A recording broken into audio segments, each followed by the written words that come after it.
Yay! Look everyone!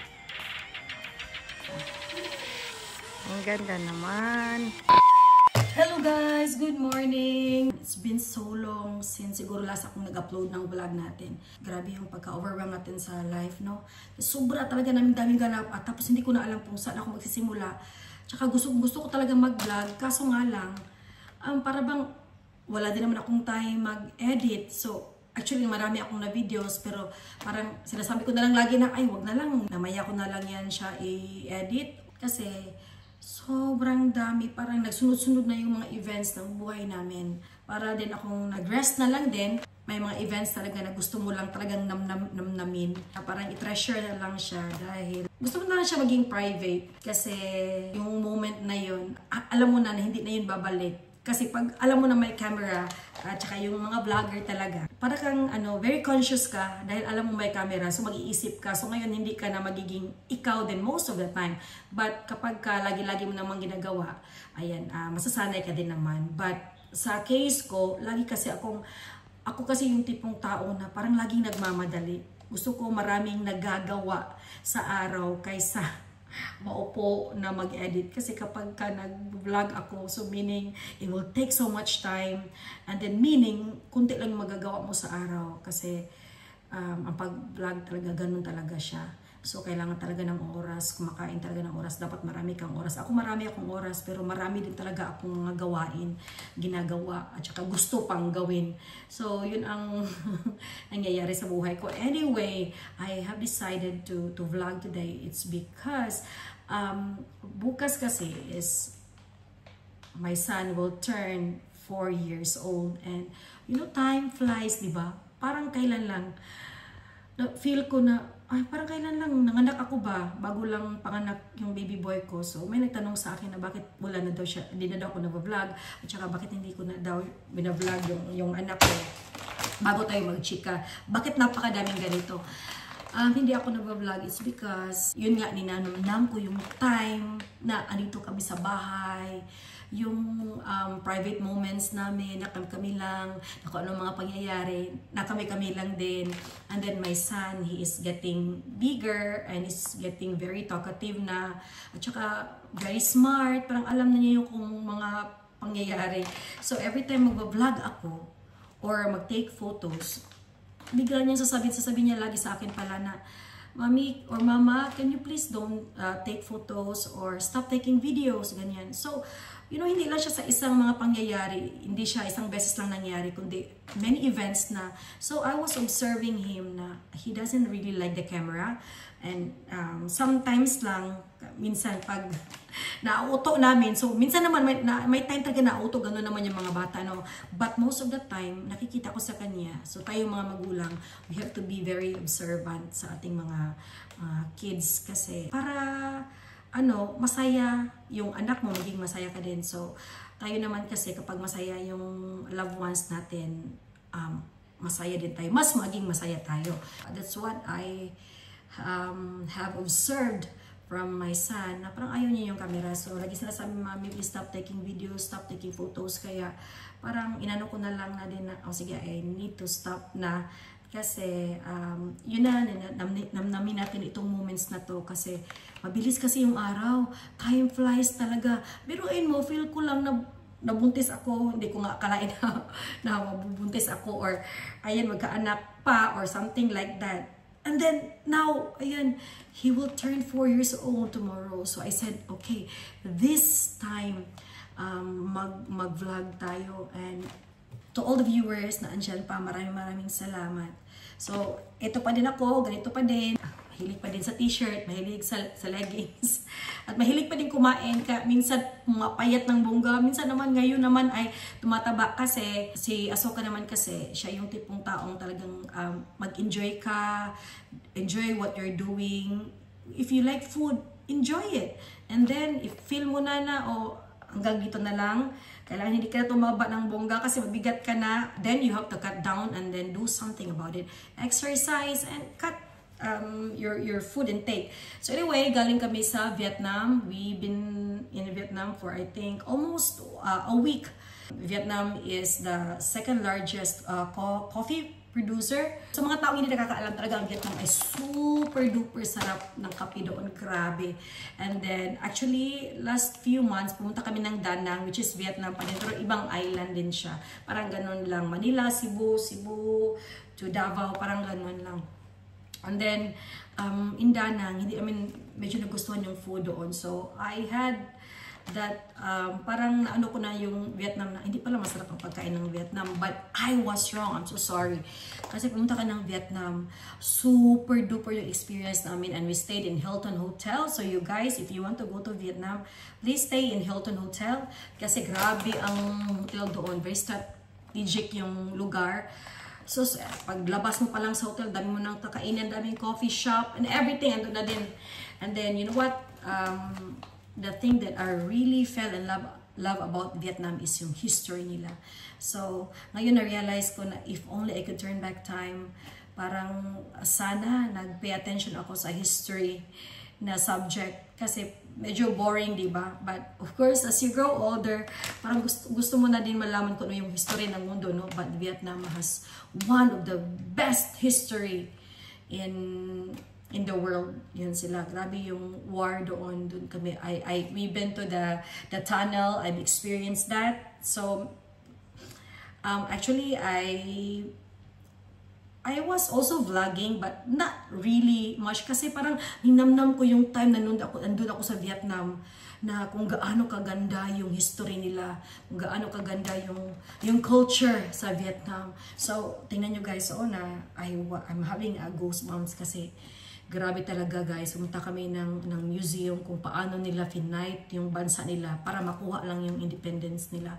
So grabe yung pinagdaanan ng mga tao doon, and I went to this museum na para bang the moment you step in and then the moment you get out from that museum, you will have a very, very heavy heart na talagang sasabihin mo na napakaswerte ko, napakaswerte natin na hindi tayo na-go through sa ganong experience ng buhay. Kasi guys, grabe talaga as in yung mga pangyayari sa war. And then, after that, so to make the long story short, so of course, shopping is also good, but this time, this is the first time na hindi nakapag-shopping ng bongga talaga, no? Kasi I fell in love with the culture talaga.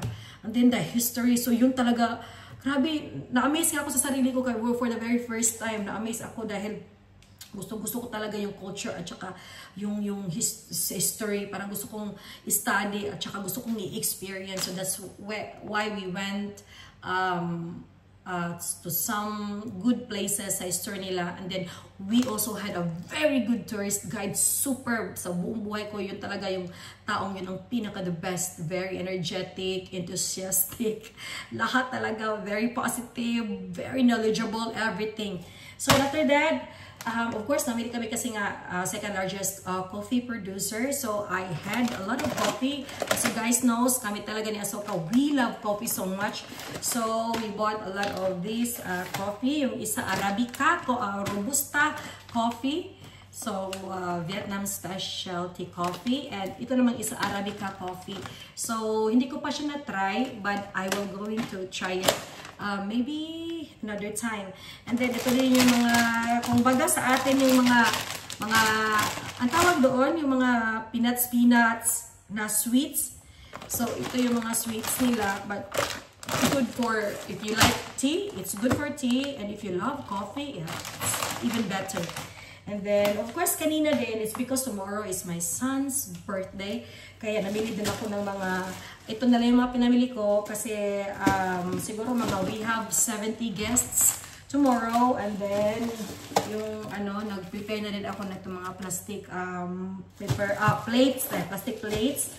And then, ito mga kutsara para medyo mabilis na lang yung galawan bukas kapag after mo kumain, tapon mo na lang yun. So, itatapon na lang natin.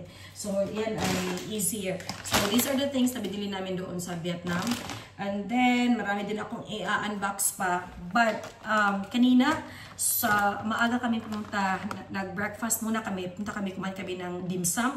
Then, after nag-dim sum kami, bumili ako ng malaking, pork belly para sa ating lilitsunin bukas. Kasi maglilitsyon ako kasi I have a lot of Filipino friends who's coming over to celebrate my son's birthday. And then meron din mga local Malaysians, of course, kasi si Asoka na Malaysia naman. So marami kami mga friends, yung iba din naman around the neighborhood na mag-celebrate together with us for our son's 4th birthday. And then yung mga classmates niya din. And that's why I'm very excited. Kaya gusto ko nga siyang i-vlog na yun dahil I'm very, very excited actually. So, you guys, kapag gusto niyo pumunta ng Vietnam, you can check in Hilton Hotel kapag may budget kayo. Kasi hindi nyo talaga pagtisisihan. Napakaganda ng hotel. Super bago yung setup sa loob. And then, yung pagkain very yummy din. And also, paglababa mo na, doon na siya lahat. So, it's within the city. And then, ito yung mga binili ko. Mga coffee na ganito. If you love, meron kayong coffee machine na kailangan ng coffee beans. You can get this one. And you can get this one too. Kasi sabi nila, ito naman ang nire-recommend kasi sa amin. Kasi naghanap kami ng anong maganda. And it's not that expensive. Siguro. Kasi si Asoka ang naghanap nito. Anyway, let's go to the hindi pala sa shopping center kasi bibili lang ako ng Coca-Cola kasi alam niyo naman ng mga Pinoy gusto ng mga ganun Coke. This time gawin natin Coke Zero. Dito yung Sprite and then kung ano pa yung mabili natin na kailangan sa bahay for tomorrow's event. And then later when we come back, I am going to unbox some of deliveries na while we were in Vietnam kasi meron ako pinadeliver kasi as you all know, mahilig talaga ako guys mag-collect ng mga beautiful cups. So yun ang mga ano ko. So dito, ito yung setup ko ngayon. I am going to like start replacing na the cups kasi gawin natin like for example November. So meron tayong yung mga wow Halloween cups, yung mga ganun. So anyway guys, enough talking but dami tayong i-unbox dito. I-unbox natin yan mamaya. And then, look at that. So, ayan, pinagawa namin na bago yan. So, it's more durable and it's more nicer. But actually, hindi pa siya na-arrange talaga ng bongga, guys. I gain weight kasi kapag ganun talaga kapag may holidays. Lagi kasi sinasabi ni Asoka, this is not the time to diet or ayun, mag-watch your diet kasi I want you to enjoy yourself. Kung gusto mo kumain ka. Kasi I'm not complaining about your body. So, but me, hindi man ako matangkad, but I can really eat. Kaya I gain weight. So now, nandito na kami sa bahay ulit. So, I bought this rice, konjac dry rice. Ayan, instant shirataki. Real rice taste. So, ito yung gawin nating replacement sa ating rice. But, na-try ko na to isang beses. For me, it's okay. But, kasi ako, hindi naman talaga ako mapili or ano sa rice. Kasi minsan talaga yung iba talaga gusto yung lasang-lasa. Yung rice mismo, lasa ng rice. But ako okay lang. Kasi minsan gusto ko nga kumain ng oatmeal. Yun ang rice ko. Tapos basta may dish lang. But anyway, let's cook rice muna bago tayo umalis. And then later when I come back, maybe I can have my late lunch na. Kasi mamimili pa tayo. So it will take time na mabalik dito sa bahay. Anyway, let's go. So guys, ito nagpapakulo na ako ng tubig. Kasi ito, ang serving nito is 1 cup of rice is 1.5 cups of water. Kaya ang nilagay ko dito is 3. Parang dinagdagan ko na lang ng konti. So, ang nilagay ko dito is 2 cups of konjac dry rice. Ayan, so ito yung magiging pinaka-rice natin. Siguro, I hope for life, pwede, no? Medyo din siya may kamahalan. But if it's healthy, then it's okay, diba? So, anyway, let's just wait for it to tawag dito bukal ba yung kumulo or boil, then we can put this rice in. Ayan. So yun nga guys, sana mamaya ay ma-edit ko to at saka ma-upload ko mamaya din para bukas makapag-vlog din ako sa birthday ni Tyrese. He is finally 4 years old. Grabe ang panahon. Parang yun nga guys, na I'm very very overwhelmed na talagang hindi ko alam, parang yung bang feeling mo na sobrang saya mo na para kang gustong umiyak, ganun, dahil sa sobrang daming mga magagandang pangyayari sa buhay. And then, pag naisip ko nung pumunta ako sa Vietnam, grabe yung mga napagdaanan nila na mas lalo kong na-appreciate talaga yung buhay na kaya nga, kahit gaano kasimple yung buhay natin, basta tayo ay healthy, wala tayong sakit-sakit, kailangan talaga nating i-appreciate yun guys, no? Kasi, ay kung, ito lang masasabi ko sa inyo, pumunta kayo sa YouTube, tapos hanapin ninyo ang, real war events ng Vietnam, and then, kung feeling ninyo, down na down kayo, so panuorin nyo lang guys. Tingnan natin kung may mas down pa sa mga experiences na-experience ng mga taong iyon. So, anyway, I don't know, I just want to cry for no reason. Wala lang. Yung puso ko talagang super duper saya. So, sana guys ay simulan natin ang pag-vlog ulit. And then, please, subscribe.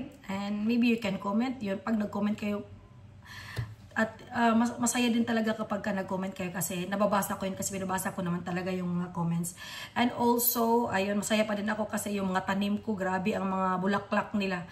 Anyway, ayan, let's just wait na, mag-boil na para makaluto na tayo ng rice and then let's move. So now, it's already boiling. Ayan guys, para talaga siyang rice naman din talaga. Ito guys, ayan. So ito pala ay hayaan na natin lang yan siya dyan na maluto. So, ayan, paluto na yan. And takpan lang natin. And then, we can go already. Ayan.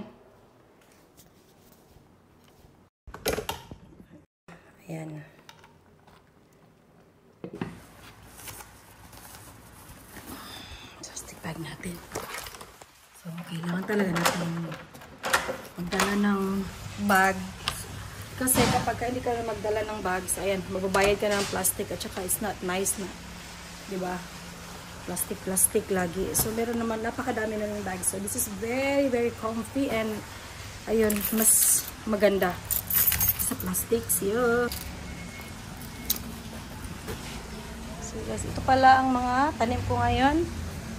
Super ganda, 'di ba? Napakaganda. Yan sila namumulaklak. Ayan, okay. So. Ayan guys, so ready na pala ang ating mga mamaya. Yay! Yan na. Ready na siya. Saka, mga tanim, yung mga tanim ko dito, Maya, mag-harvest tayo ng spinach.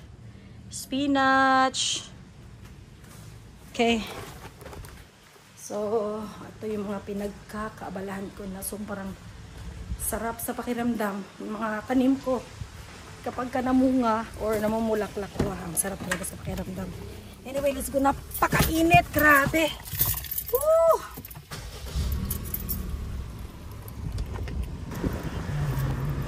So, okay, friends. Ayan, magdadrive muna tayo ha. Mamaya ko na kayo kausapin. Kasi, hindi maganda ang mag-drive na mag-vlog. Ayan, maraming salamat sa inyo. See you guys later.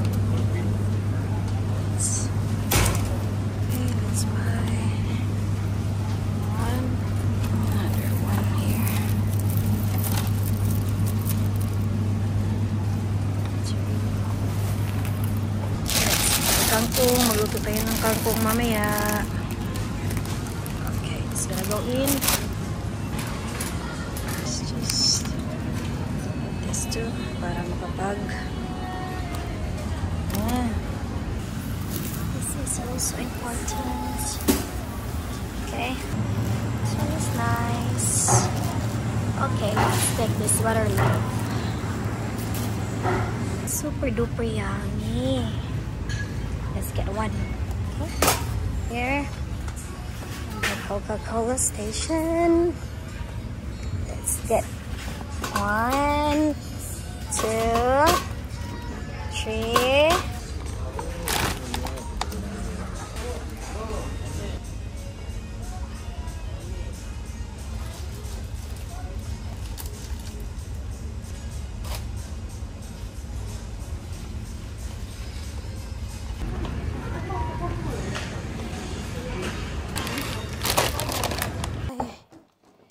So, napakadami ng drinks na binili natin para mas maganda na yung sobra, basta hindi lang magkulang. Ayan. Marami kasing bisita bukas, kaya dinamihan na. And ayan, ito yung favorite na bread nila. So, before tayo mag-vlog ulit, magluto muna ako ng aking lunch, guys, kasi sobrang gutom na talaga ako. And I have this one also, kung sino yung gustong uminom ng soya bean. So, ayan. And para sa ating sinigang na sabaw, ayan, sasabaw lang tayo ng sinigang. At, yun mga ingredients lang to, guys. So, let's cook.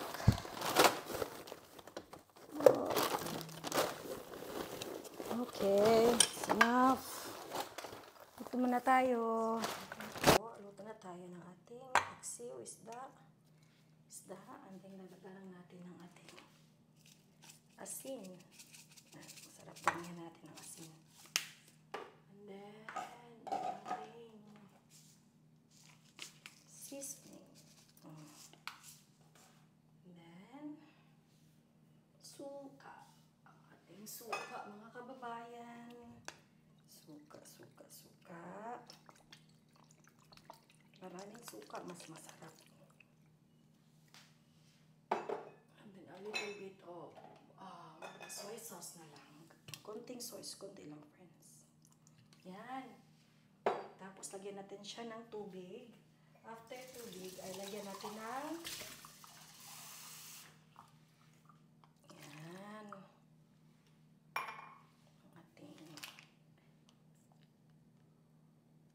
fresh coconut milk mamaya. Let's go!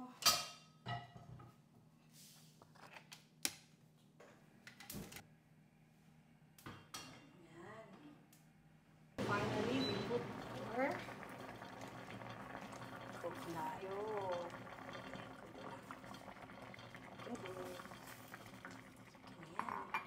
So I got this turmeric powder. It's very good.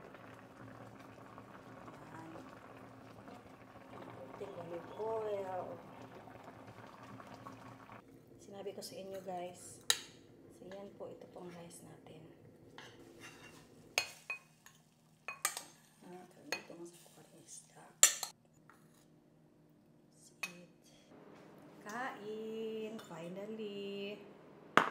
Mayroon tayong paksiw at pinakbet. Ating rice. Kainin ko na lang itong tira ni Iris.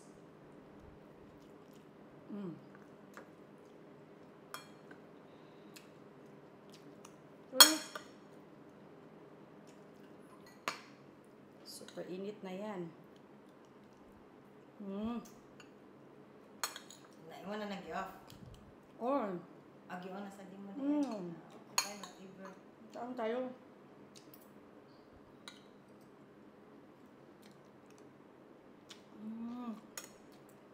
Baka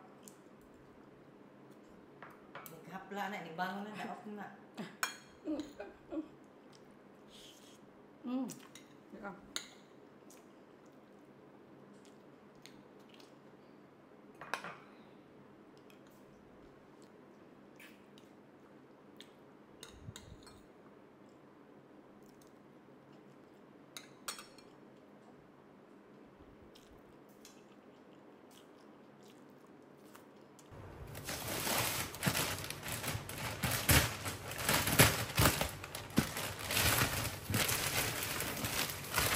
Okay, so I got it na.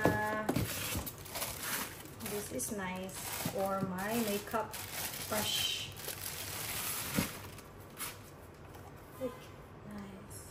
guys, we are preparing now for tomorrow. So, I guess giveaways. School giveaways. Oo nga, isang ganito. Huwag mong dalawahin. So, bali, ito, isang set ito. Ha? Dili, ugma pa daw siya. Siguro ba?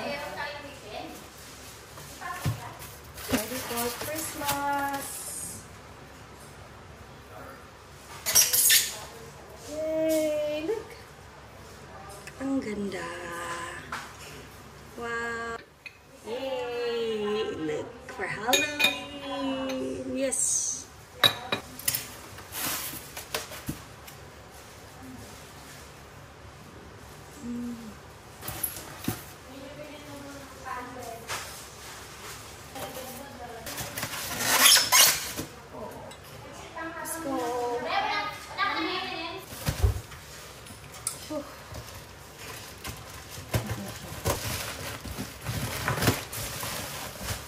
Ang mukbang ko. Kasi mamaya pupunta yun kasi pupunta dito yung Japanese na Asoka na ano nga. Okay. That's it.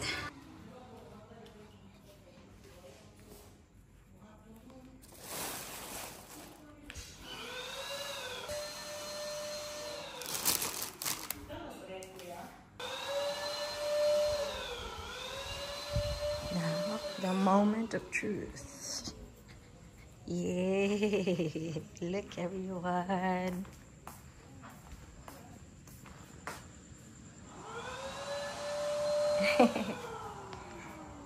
It's already 12:45 a.m. and we're still doing. Ang ganda naman. Yan sila, makain na ng noodles. So it's very peaceful kasi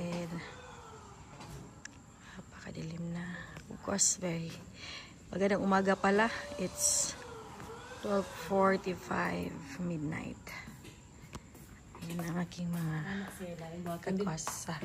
Break time. Break time muna. Noodles muna tayo, mga pre. Nagutom na.